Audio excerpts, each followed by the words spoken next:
کتنا ان تمام چیزوں کے اندر یہ مسئلہ جو ہے وہ اتنا سادہ سا نہیں، یہ کوئی بہت بے ضرر قسم کا ایشو نہیں، اس کے کئی مقاصد۔ دیکھیے باطل کے ہمیشہ ایک تو شارٹ ٹرم مقاصد ہوتے ہیں،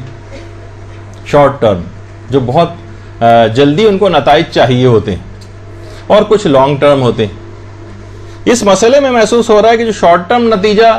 جو ان کو مقصد ہے، ایک تو وہ یہ کہ مومنین باہمی دست و گریباں ہو جائیں، آپس میں یہ باہم دست و گریباں ہو جائیں، ایک دوسرے سے ایک فتنہ و فساد کی کیفیات کے اندر گرفتار ہو جائیں، اور ان احمقانہ باتوں پر دلائل دے دے کے، جیسے ہم اس وقت ایک لحاظ سے شاید اس کو تو خیر ٹائم ضائع کرنا نہیں کہا جائے گا کہ ایک فتنے کی بیخکنی کرنی مقصود ہے اور کچھ دلائل آپ کی خدمت میں پیش کی جا رہے ہیں، لیکن ایک ایشو ہے ہی نہیں، ایک نان ایشو ہے، اس کو ایک ایشو بنا دیا جائے، اور جس پر اس سے پہلے کبھی کوئی تنازع اور جھگڑا تھا ہی نہیں، اس کو لوگوں میں آپس میں فتنہ و فساد کا اس کو باعث بنا دیا جائے۔ اور جب اخبارات اور اشتہارات کے اندر پیسہ خرچ کر کے مسلسل ان تمام چیزوں کو چھاپا جائے گا، تو جو غیر شیعہ حضرات ہیں ان کے سامنے ہمارا مذہب ایک جگ ہسائی کا سا ایک نمونہ پیش کرے گا، سب لوگ ہنسیں گے، بھائی ان لوگوں کے کون کون سے نظریات ہیں جو کہ ہمارا نظریہ ہے ہی نہیں، وہ ہم پر ایک تھوپا جائے گا کہ یہ نظریہ آپ کا ہے، کہ آپ کہتے ہیں کہ آپ کے امام پیدا نہیں ہوتے بلکہ ان کا تو ظہور ہوتا ہے۔ اچھا یہ تو شارٹ ٹرم ایک مقصد ہے، فتنہ و فساد برپا کرنا، باہمی دست و گریباں کر دینا، آپس میں لڑائی جھگڑوں کی کیفیات پیدا کر دینا، لوگوں کی جنگ ہسائی کے سامان ایک مہیا ہو جائیں۔ اور جو کچھ لانگ ٹرم قسم کے اس کے جو طویل المیعاد جو ان کے مقاصد ہوتے ہیں، جس کی ابتدا وہ کرتے ہیں کہ آج سے ہمیں 20 سال بعد رزلٹ چاہیے، 25 سال بعد رزلٹ چاہیے، اس کی ابتدا ابھی سے کر دیتے ہیں۔ تو اب اگر ہم اس نظریے کو دیکھیں کہ اس نظریے کو ماننے سے کیا خرابیاں لازم آ رہی ہیں اور کیا مفاسد ہیں اس کے پیچھے اور کیا سازش اس کے پیچھے ہے، تو سب سے پہلی بات یہ کہ اگر ہم اس نظریے کو مان لیں کہ ائمہ کی ولادت نہیں ہوتی، یہ اپنی ماؤں کے پیٹ میں نہیں ہوتے، یہ اپنے باپ کی صلبوں میں نہیں ہوتے، تو سب سے بڑا مسئلہ ایک یہ پیش آئے گا کہ آپ کو مولود کعبہ کا انکار کرنا پڑے گا۔ آپ اس سے پہلے سینکڑوں سال سے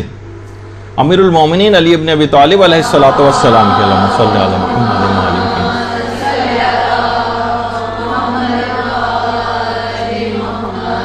ان کی جو فضیلت ہے، ان کی جو خصوصیت ہے، جس میں کوئی دوسرا شریک نہیں، اس کا آپ انکار کر دیں گے، اور جس خصوصیت اور فضیلت نے سینکڑوں سال سے اور 1400 سال سے بلکہ شیعت کا جو سر ہے وہ فخر سے بلند کر رکھا ہے، وہ نہایت اطمینان کے ساتھ گویا پلیٹ میں رکھ کر اور اپنے سر کو جھکا کر اپنے اس نظریے سے دستبردار ہونے کا اعلان کرتے ہیں۔ اگر آپ اس نظریے کو مان لیں، سینکڑوں سال سے علماء جس چیز کو ثابت کرتے آئے ہیں، آپ نے کتنی آرام سے اس کو جو ہے اس سے دستبردار ہو گئے، اور کیا ہے خود ساختہ ایک انحرافی نظریہ پیدا کر کے، اور ان تمام احادیث صریحہ کا بھی آپ کو انکار کرنا پڑے گا جس میں ولادت امیر المومنین کی پوری تفصیل بیان ہوئی۔ ان تمام روایات، اس نظریے کو ماننے کا نتیجہ ہے کہ آپ مولود کعبہ کے ساتھ ساتھ ان تمام روایات کا انکار کر دیں جو اس سلسلے میں وارد ہوئیں۔ شیخ طوسی نے اعمالی میں امیر المومنین کی جو کیفیت ولادت بیان کی ہے، جو روایت بیان کی ہے شیخ طوسی نے اپنی اعمالی میں، کہ حضرت فاطمہ بنت اسد سلام اللہ علیہ اللہم صلی علی محمد وعلی محمد،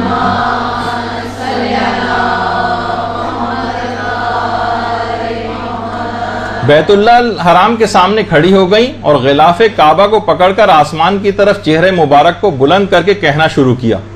میں تجھ سے اس گھر اور جس نے اسے بنایا ہے اس کا واسطہ دے کر اور اس مولود کا واسطہ دیتی ہوں، مولود پیدا ہونے والے بچے کا، جو میرے بطن میں ہے، جو میرے پیٹ میں ہے،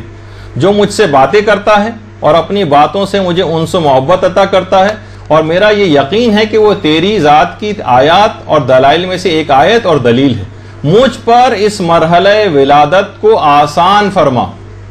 کتنی واضح طور پر دیکھیے یہ کیفیت ولادت کی جو روایت یہ آئی ہے کہ حضرت فاطمہ بنت اسد نے کھڑے ہو کر، دیکھیے جگہ جگہ، جیسے کہ معلوم ہے کہ انحراف آج سے 1400 سال بعد پاکستان کے اندر برپا ہوگا، اور وہ تمام چیزیں اس کے اندر ذکر ہو رہی ہیں کہ جس سے اس انحرافی عقیدے کی جڑ کٹتی۔ میں تجھے اس مولود کا واسطہ دیتی، جو مجھ سے، جو میرے بطن میں ہے، جو میرے پیٹ میں ہے، جس کا انکار کیا جا رہا ہے کہ وہ تو نازل ہوتے ہیں. تو اس لحاظ سے آپ دیکھیں کہ غلاف کعبہ کو پکڑ کر حضرت فاطمہ بنت اسد سلام اللہ علیہا نے کیا کہا اپنے چہرے مبارک کو بلند کر کے؟ وہی ہے کہ جو کہ تمام شیعت کا ہمیشہ سے نظریہ رہا. اور باقاعدہ شیخ مفید نے جو اپنی کتاب ارشاد، اس میں بھی یہی بات لکھی ہے کہ امیر المومنین مکے میں پیدا ہوئے بیت الحرام میں، اور نہ ان سے پہلے کوئی کعبے میں پیدا ہوا تھا، نہ ان کے بعد کوئی کعبے میں پیدا ہوا. اور یہ ان کی خصوصیت تھی جو ان کے اکرام اور اجلال کے باعث جو پروردگار عالم نے ان کو دی تھی. یعنی باقاعدہ خود شیخ مفید جیسا آدمی وہ بھی ولدہ بمکہ، وہ بھی ایک بات اپنی اس کے اندر لکھ رہے ہیں باقاعدہ کہ امیر المومنین مکے میں بیت الحرام میں پیدا ہوئے، خانہ کعبہ میں. اچھا، پھر اس کے بعد کتنی ہی کتابیں، 20 کتابیں ایسی لکھی گئی ہیں جن کا نام ہی ہے مولود کعبہ. جتنا میرے پاس وقت بھی نہیں ہے، آپ صرف اگر ان کے صرف نام ہی دیکھ لیں، جو کہ میرے پاس اتنا وقت نہیں کہ ان سب کے ناموں کو پڑھوں، لیکن ہر جگہ مولود کعبہ، ولادت امیر المومنین، اس طرح کے جملے جو ہے وہ استعمال ہوں. کم سے کم 20 کتابوں کے نام تو اس وقت آپ کے سامنے ہیں، اور پتہ نہیں اور کتنی کتابیں ہوں. تو یہ سارے عالم کیا معاذ اللہ بیوقوف تھے، جاہل تھے، معاذ اللہ ان کو معلوم نہیں تھا کہ ان کی تو ولادت جو ہے وہ ہوتی ہے، ولادت نہیں ہوتی، ان کا تو نزول یا ظہور ہوا کرتا ہے. تو یہ تمام باتیں ایسی ہیں کہ اس کو سمجھنا چاہیے کہ اس کے پیچھے کیا سازش ہے. تو ایک تو چیز یہ ہوئی، اور خود ہمارا صرف یہ نظریہ نہیں ہے، بلکہ ہمارے جو غیر شیعہ برادران ہیں ان کی خود حاکم نیشا پوری جو ہیں، انہوں نے اپنی کتاب جو مستدرک لکھی ہے اس میں تو کہا ہے کہ روایات متواترہ سے یہ بات ثابت ہے کہ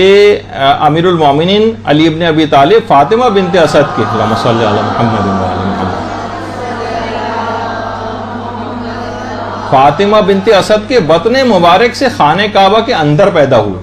سب مسلمانوں کا بھی یہی نظریہ ہے، یعنی صرف اس کے اندر فقط آپ ہی کا نہیں بلکہ سب کا. اس کے علاوہ شاہ ولی اللہ محدث دہلوی نے اپنی کتاب ازالۃ الخفا میں باقاعدہ پوری تفصیل یہی چیزوں کی بیان کی ہے کہ امیر المومنین کی ولادت ہوئی، اس سے پہلے کوئی نہ پیدا ہوا تھا، نہ ان کے بعد کوئی خانہ کعبہ میں پیدا ہوا. تو پہلا اگر ہم اس نظریے کو مان لیں تو سب سے پہلی چیز آپ کو امیر المومنین کی ولادت کا انکار کرنا پڑے گا. 1400 سال سے جس کو آپ ثابت کرتے آئے ہیں، لوگوں کے سامنے ہو جائے گا، دیکھا ہم تو پہلے ہی کہہ رہے تھے کہ یہ نظریہ غلط ہے. جب وہ پیدا ہی نہیں ہوئے، ٹھیک ہے، نازل ہوئے، ظہور ہوئے، وہ ایک الگ وہ چیز ہے، لیکن جس ولادت کے اوپر آپ ثابت کرتے آئے تھے اور دلائل دیتے آئے تھے وہ سارے عبث اور بیکار ہو جائیں گے، اور اس علمی بات پہ جو آپ کو ہمیشہ سے فتح کا باعث تھی، اس کو شکست میں آپ تبدیل کر لیں گے. اچھا، یہ تو پہلی خرابی ہوئی. دوسری اس نظریے کی خرابی یہ ہے کہ ابھی آپ نے ولادت کا انکار کیا ہے، کل آپ شہادت کا انکار کریں گے. یہ تمام افراد کہ جو آج ولادت کا انکار کر رہے ہیں، یہ کل شہادتوں کا بھی انکار کریں گے کہ یہ کیسے ممکن ہے. اور ضروری نہیں ہے کہ یہ ابھی فوراً ہو، 5 سال 10 سال، دیکھیے ابھی 2-3 سال پہلے تک نہیں تھا اور اچانک سے یہ نظریہ زور پکڑ گیا، تو زیادہ عرصہ نہیں لگے گا کہ اس کا بھی انکار ہو جائے گا کہ کیسے ممکن ہے کہ خاکی شخص جو ہے وہ نور کو جو ہے وہ قتل کر دے. یہ ممکن ہی نہیں ہو سکتا، یہ اتنی پاورز کے مالک تھے کہ ان کو مارا ہی نہیں جا سکتا، یہ ممکن ہی نہیں ہے. جس طرح یہ پہلے پیدا نہیں ہوئے تھے بلکہ ان کا ظہور یا نزول ہوا تھا، تو اسی طریقے سے اب بھی یہ مرے نہیں ہیں، نہ شہید ہوئے ہیں، بلکہ ان کا صعود ہو گیا ہے، یہ آسمانوں کی طرف حضرت عیسیٰ کی طرح سے اٹھا لیے گئے. اچھا، جب یہ نظریہ بنے گا کہ ان کی شہادتیں بھی نہیں ہوئیں، دیکھیے ابھی آپ کو لگ رہا ہے کہ ارے یہ کیسا ممکن نہیں، اس کا نتیجہ یہ نکلے گا جب ان کی شہادتیں نہیں ہوئی تو اس کا معنی یہ ہے کہ جو مشاہد مشرفہ ہیں، اس کا مطلب یہاں پہ کوئی دفن بھی نہیں، ان کی اہمیت بھی ختم ہو گئی. نہ کربلا میں کوئی اس زمین میں دفن ہے، نہ نجف میں اس زمین میں کوئی دفن ہے، نہ مشہد میں کوئی دفن ہے، معاذ اللہ. پچھلی دفعہ بھی ہم نے ذکر کیا تھا کہ جناب اگر یہ نظریہ بنا لیں گے تو اس کا مطلب ہے کچھ دنوں بعد یہ لوگ یہ بھی کہیں گے کہ نہیں، امام حسین قتل بھی نہیں ہوئے، حضرت زہرا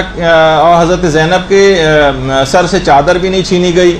اور یہ کیسے ممکن ہے کہ یہ ہستیاں جو ہیں وہ ان کو کوئی شہید کر سکے. اور جتنا غلو بڑھتا چلا جائے گا نا، مقام الوہیت پہ ان کو لے جاتے رہیں گے، اس کے بہت زیادہ خطرناک نتائج نکلیں گے. تو پچھلی مرتبہ بھی یہ بات ہوئی تھی. تو آج ہم اس بات کو ڈسکس تھوڑا سا کریں گے 2-4 منٹ کے اندر کہ بہت سے لوگوں نے کہا کہ دیکھیں یہ ایشو ہے نہیں، اور یہ لگتا ایسا نہیں کہ جتنا آپ نے کہیں کہ یہاں پر آپ یہ لوگ اس کا بھی انکار کر دیں گے، مشاہد مشرفہ کا بھی انکار کر دیں گے، کہیں گے یہاں پر یہ دفن بھی نہیں ہے، یہ بھی نہیں ہے، وہ نہیں ہے. اور تھوڑا سا شاید ہم لوگوں نے سلسلے میں ذرا سختی کا مظاہرہ کر دیا، ورنہ ایسی بات ہے نہیں. کچھ لوگوں کا یہ اعتراض، تو ہم نے سوچا کہ آج اس کو بتا دیا جائے کہ خود علماء بھی یہی بات کر رہے ہیں، اور معاشرے کے اندر ہو کیا رہا ہے وہ آپ کو آج دکھانا مقصود ہے. آواز اچھا مذہب اہل بیت بنا کر پیش کرنے کی کوشش کرتے ہیں کہ معصومین علیہ الصلوۃ والسلام کی ولادت نہیں ہوتی بلکہ ان کا نزول ہوتا ہے. انہیں چاہیے کہ وہ اپنی علیحدہ کوئی زیارتیں بنائیں.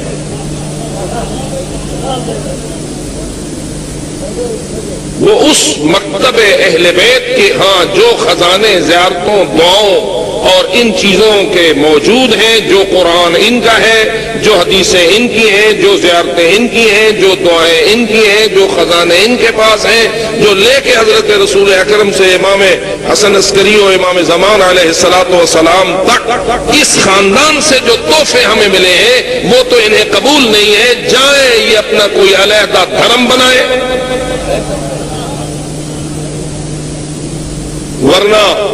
کون ہے کہ جو یہ نہیں جانتا ہے کہ فقط زیارت وارث میں نہیں بلکہ جو بھی آپ کو اس زیارت اٹھائیں گے تو ہر طرف سے آپ کو ہر امام کے بارے میں یہ جملہ ملے گا کہ اشہد انک کنت نورا فی الاصلاب الشامخہ والارحام المطہرہ. تو زیارت امام حسین پڑھے گا تجھے یہ کہنا پڑے گا، تو زیارت امیر المومنین پڑھے گا تجھے یہ کہنا پڑے گا، تو زیارت حضرت زہرا پڑھے گا تجھے یہ کہنا پڑے گا، تو زیارت حضرت رسول اکرم پڑھے گا تجھے یہ ماننا پڑے گا، تو زیارت امام حسن مجتبیٰ پڑھے گا، امام حسین کی زیارت، امام زین العابدین کی زیارت، پڑھسو یا نہ پڑھسو، زیارت ویسو یا نہ ویسو، ادھر ہی بیٹھے رہو. یہ کل انکار کر دیں گے کہ یہ قبریں بھی معصومین کی نہیں ہیں. جب یہ اپنے غلو کے عروج کی طرف جائیں گے اور جب یہ اپنی من گھڑت کہانیوں کو اور زیادہ بلند کریں گے تو یہ بھی کہیں گے کیسے ہو سکتا ہے کہ امام مٹی میں دفن ہو.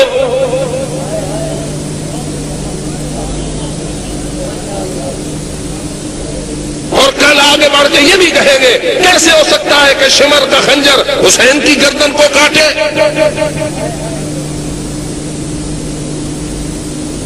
ہم دیکھ رہے ہیں ان کی گستاخیوں کے آغاز کو، اور دور بھی ان نگاہیں یہ دیکھ رہی ہیں کہ بالآخر ان کا وہی حال ہوگا کہ جو مکے کے مشرکین کا ہوا تھا. اچھا، اب لوگ ہو سکتا ہے کہ یہ کہیں کہ بھئی یہ ایسا ہو کہاں رہا ہے، تو یہ ہو چکا ہے اور یہ مسلسل یہ نظریات پھیل رہے ہیں. کربلا معصوم کی پوشیدہ تدبیر کی انتہا کا نام ہے. جہاں جگہ اللہ تشک کی آواز ہے تو درد دینے کے لیے اور جناب زینب کے سر سے چادر اتار سکتے. تو اب دیکھیے کہ یہ ابھی آہستہ آہستہ کہہ رہے ہیں کہ ممکن ہی نہیں ہے کہ ان کے ساتھ یہ مظالم ہوئے ہوں. کون ان کے سر سے مثلا چادر اتار سکتا ہے؟ اچھا، وہ تو ثانی زہرا، وہ جو علی کا لہجہ ہے، وہ جو پاک بطول ثانی ہے، وہ جو ام الکتاب. اچھا، ام الکتاب آپ کو پتہ ہے کہ اس کی بہت ساری تعبیرات ہیں. اس میں ایک تو یہی ہے کہ قرآن کو ام الکتاب کہا گیا، لیکن یہ کہہ رہا ہے کہ نہیں حضرت زینب سلام اللہ علیہ وہ ام الکتاب ہے. خیر، ایک ایسی امامت مطلقہ آپ کہا ہے کہ حضرت زینب ایک امامت مطلقہ ہے، یعنی ان کے پاس بھی امامت ہے.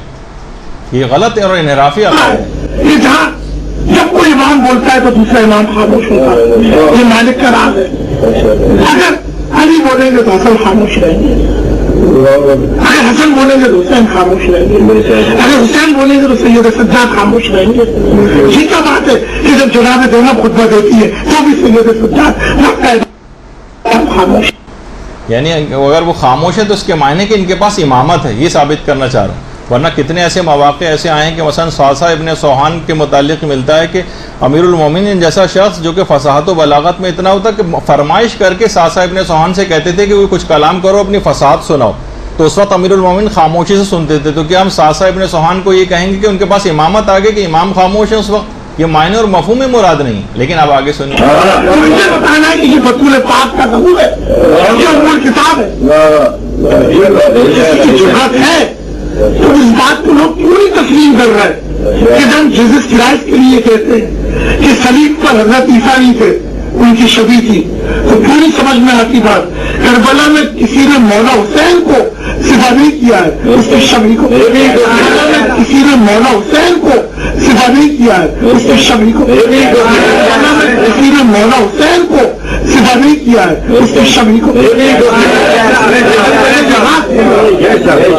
کربلا میں مولا حسین صفا نہیں ہوئے، امام حسین کی شبیہ صفا ہوئی.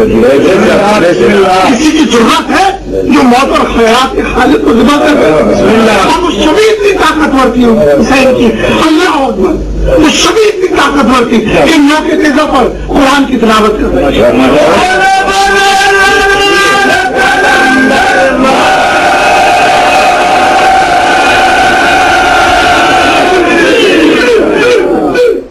آپ نے دیکھا کہ یہ سب چیزیں ہونا شروع ہو گئیں.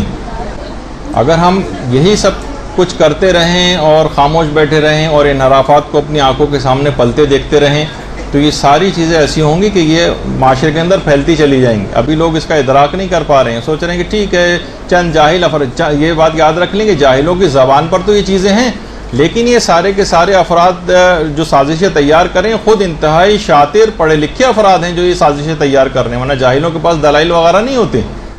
تو اچھا آپ بھی حیران ہوں گی کہ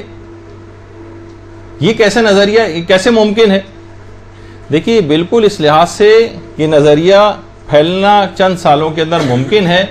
کہ 10 15 20 سال ہو سکتا ہے لگ جائیں، لیکن جب کروڑوں ڈالر استعمال ہو رہے ہوں گے اس کام کے لیے تو کوئی تعجب خیز بات نہیں.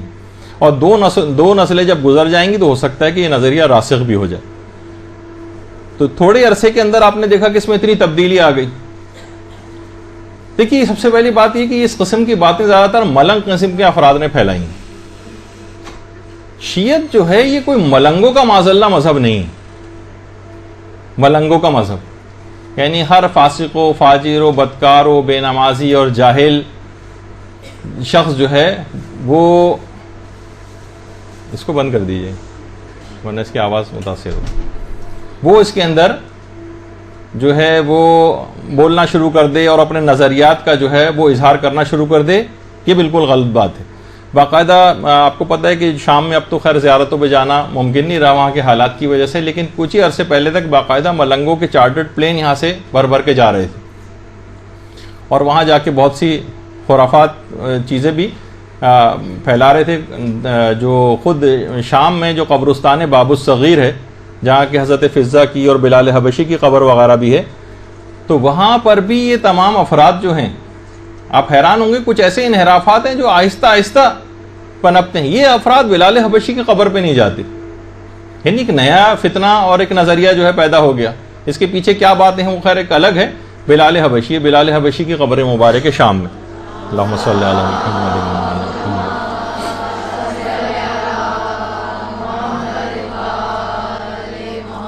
یعنی اگر ہم اس نظریے کو فروغ دیں تو آج ولادت کا انکار ہوگا، کل شہادتوں کا انکار ہو جائے گا،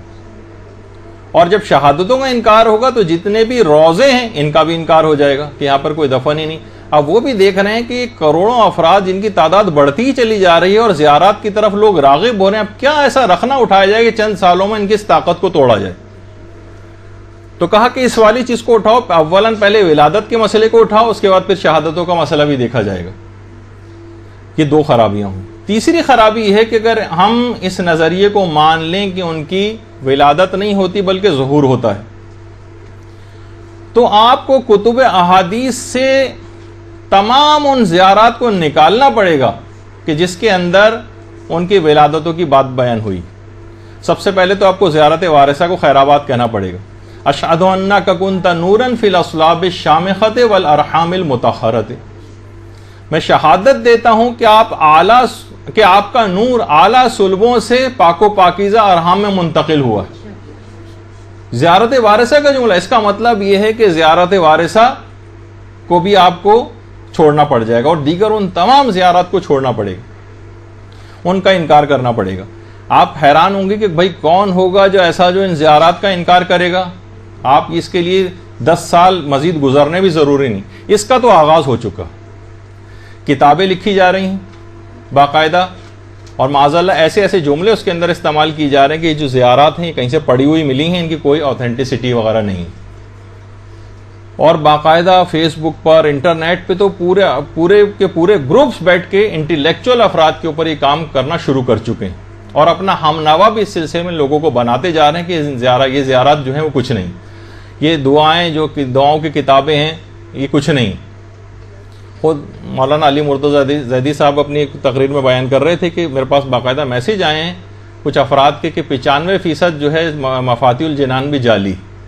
تو یہ چیزیں پھیلائی جا رہی ہیں، مستقل پروموٹ کی جا رہی ہیں۔ تو ابھی میں آگے چل کے بتاؤں گا کہ اس کے پیچھے بھی کیا ہے، کہ ان کو اس سے کیا خطرات ہیں ان زیارتوں سے بھی۔ تو اگر ہم اس نظریے کو مان لیں تو ہمیں ان تمام زیارات کو بھی نکالنا پڑے گا، اور نہ صرف ان زیارات کو نکالنا پڑے گا جس میں ائمہ کی ولادت اور صلبوں کا تذکرہ ہے، بلکہ ان تمام دعاؤں کو بھی نکالنا پڑے گا جو مفاتیح کے اندر ہیں، جس کے اندر یہ باتیں بیان ہوئی۔ یہ مفاتیح الجنان ہے، ماہ رجب کے اعمال کے اندر آپ دیکھیں گی، جس کے اندر ہے کہ شیخ نے روایت کی، یہاں پر شیخ سے مراد شیخ کفمی، انہوں نے روایت کی کہ رجب کے دنوں میں یہ دعا پڑھنے کی تاکید آئی، یہ دعا صادر ہوئی، اللہم انی اسألک بالمولودین فی رجب محمد ابن علی الثانی وابنہ علی ابن محمد المنتجب۔ اے معبود، میں ماہ رجب میں تولد ہونے والے، ان پیدا ہونے والے 2 مولودوں کے واسطے سے تجھ سے سوال کرتا ہوں۔ اس کے اندر بھی پھر پیدائش کا تذکرہ آ گیا، میں ان پیدا ہونے والے جو امام محمد تقی اور امام علی نقی علیہ الصلوۃ والسلام کے لیے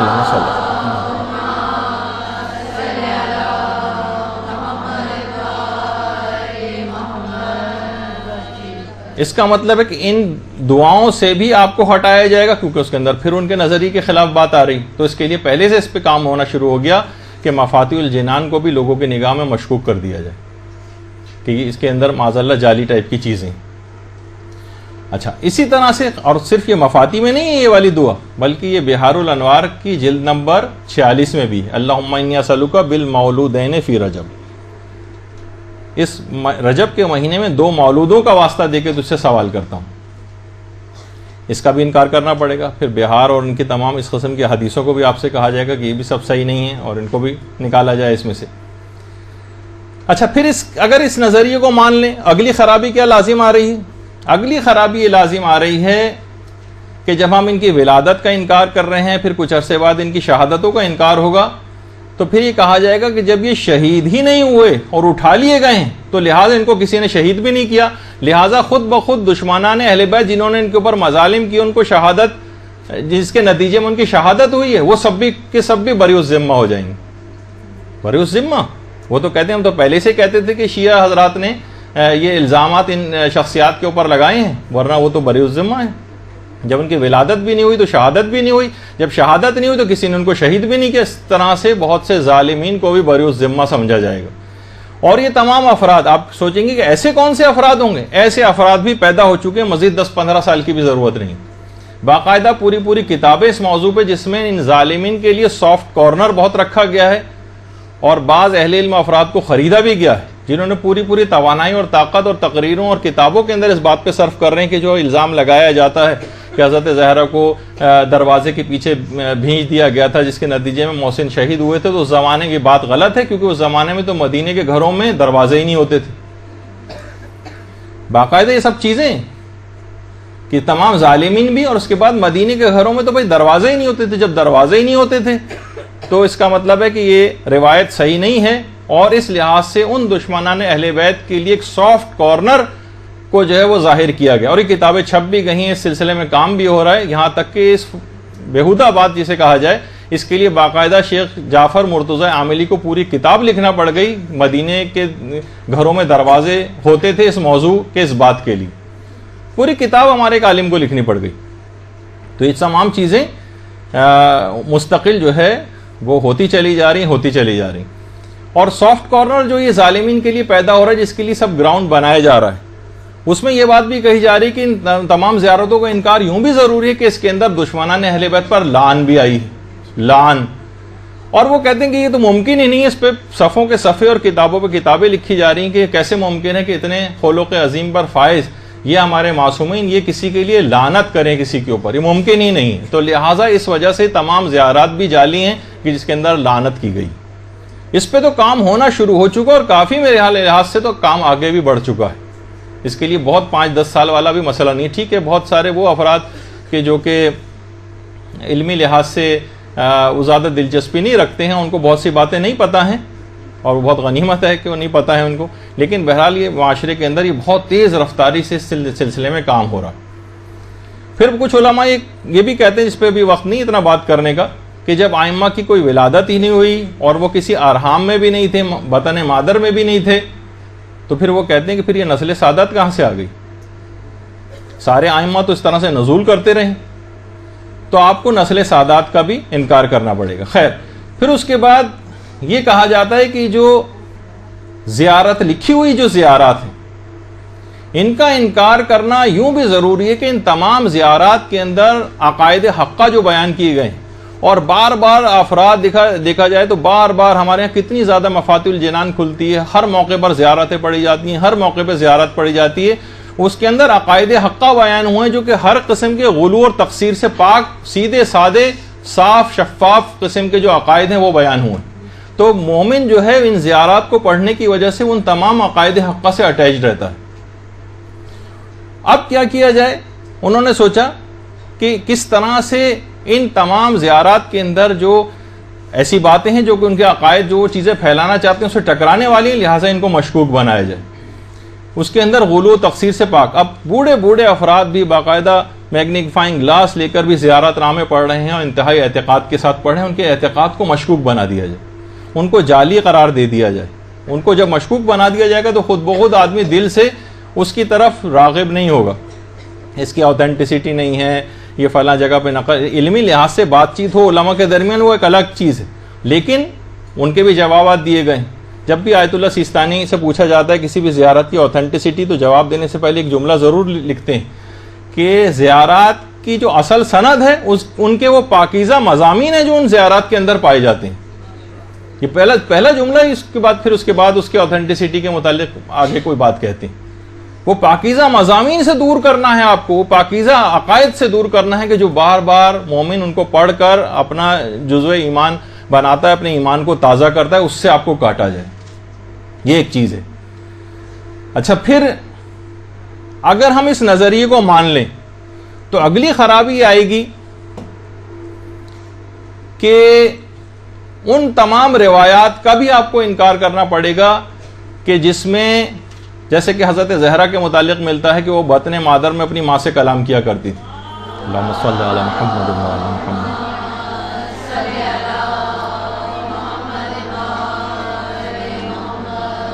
کہ پیغمبر اکرم نے ایک دفعہ حضرت خدیجہ طاہرہ سے سوال کیا تھا کہ آپ کس سے بات کرتی ہیں؟ تو حضرت خدیجہ نے کہا تھا کہ اے پیغمبر، میں اس بچے سے گفتگو کرتی ہوں کہ جو میرے شکم میں ہے، جو میرے شکم میں ہے، اور وہ مجھ سے گفتگو کرتی ہے، اور میری مونس ہے. جبرائیل نے مجھے خبر دی ہے کہ وہ ایک بیٹی ہے. تو اس سے بھی جو جتنی بھی روایتیں جس میں شکم مادر میں ان تمام شخصیات کی گفتگو ہے، ان کی فضیلتوں کے اعتبار سے ان تمام فضیلتوں کا بھی انکار کرنا پڑے گا. اور اسی طریقے سے جو یہ بات ہے جو شہزادی کے متعلق کہ شکم مادر میں اپنی ماں سے کلام کرنا، یہی بات ہمارے امام زمانہ علیہ الصلوۃ والسلام کے لیے بھی آئی ہے.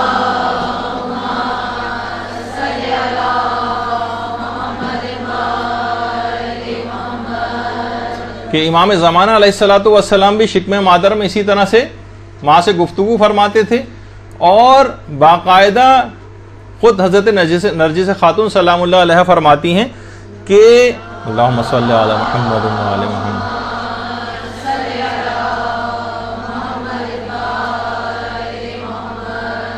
کہ مجھے اپنے شکم سے سورہ قدر کی تلاوت کی آوازیں سنائی دیتی تھیں. تو ان تمام خصوصیات اور ان تمام فضائل کی روایات کو بھی نکالنا پڑے گا. اور یہی باتیں خود حضرت عیسیٰ کے متعلق ملتی ہیں کہ وہ شکم مادر میں اپنی ماں سے کلام کرتے تھے حضرت مریم سے, اور یہی باتیں ان روایات کے اندر ملتی ہیں حضرت یحییٰ کے متعلق. تو اس کا مطلب یہ ہو کہ ان تمام فضیلتوں کی والی روایات جس میں اس قسم کی باتیں آئی ہیں, پھر آہستہ آہستہ جب وہ نظریہ راسخ ہو جائے گا تو اس کا مطلب یہ تمام روایات غلط ہو گئی, پھر آپ کو ان کو بھی نکالنا پڑے گا. اچھا, پھر اگلی خرابی اس کے اندر, اس نظریے کے اندر یہ کہ اگر ان تمام ائمہ کی ولادتوں کو ظہور سے بدل دیا جائے تو اس کا مطلب یہ ہوگا, کیونکہ آپ اتنا لفظ سن لیں گے ہر دفعہ ائمہ کی ولادتیں آئیں گی, انہوں نے ظہور, ان کا ظہور, ان کا ظہور, ان کا ظہور, تو امام زمانہ علیہ السلام کے ظہور کی خصوصیت ختم ہو جائے گی. امام زمانہ علیہ السلام جو آپ کہتی ہیں ظہور کے لیے تیاری کرو, ظہور کا ایک لفظ امام سے الگ سے خصوصیت رکھتا ہے. اس کے معنی یہ ہوئے کہ جب ہر وقت آپ ظہور ظہور ظہور اتنا لفظ سن لیں گی, آپ کی زبانوں پہ اتنا زیادہ چڑھ جائے گا, تو پھر امام زمانہ کے ظہور کے حوالے سے جو بات ہے وہ لوگوں کے لیے ایک عام سی بات بن جائے گی, اس کی خصوصیت ختم ہو جائے گی. تو یہ تمام اس کے پس پردہ جو ہے اس کے کچھ سازشیں پنپ رہی ہیں, ان کو سمجھنے کی ضرورت ہے, اور یہ بہت رائٹ ٹائم ہے کہ اس کو فوری طور پر روکا جائے. جہاں کہیں آپ کے لیے ممکن ہو ان تمام چیزوں کا ذکر کریں, ورنہ یہ فتنے آہستہ آہستہ پھیل کر اسی انداز سے, آپ نے دیکھیں بہت سارے فتنے ایسے ہیں جن کو اولاً بہت ابتدا میں بند نہیں باندھا گیا ہو تو وہ ایک تناور درخت بن گئے. اب جو صحیح عقیدے والے ہیں بعض اوقات وہ ڈیفینسو پوزیشن کے اندر چلے گئے. تو آپ نے دیکھا کہ یہ ایک ایسی چیز تھی کہ جس پہ سمجھے ایک لحاظ سے ایک ایمرجنسی اسٹیٹ, جو خاتون جن کا میرے پاس فون آیا تھا انہوں نے اتنی زیادہ اس سلسلے میں کہا کہ اس پہ ضرور گفتگو کی جائے, ایسے ان کے بیڈ ایکسپیرینسز اس سلسلے میں ہوئے ہیں کہ الگ سے ان کو جو ہے سلسلے میں ریکویسٹ یا آرڈر کرنا پڑ گیا مجھے. تو بہرحال, تو ایک تو یہ موضوع اپنی جگہ مکمل, اس کے اندر بہت ابھی گنجائش تھی, اس کے اندر بہت روایات, آپ خود آپ کتب احادیث کھنگالیں گی تو آپ کو بہت زیادہ اور چیزیں بھی مل جائیں گی, لیکن ابھی کیونکہ اتنا وقت نہیں ہے ہمیں اور موضوعات کو بھی کور کرنا ہے.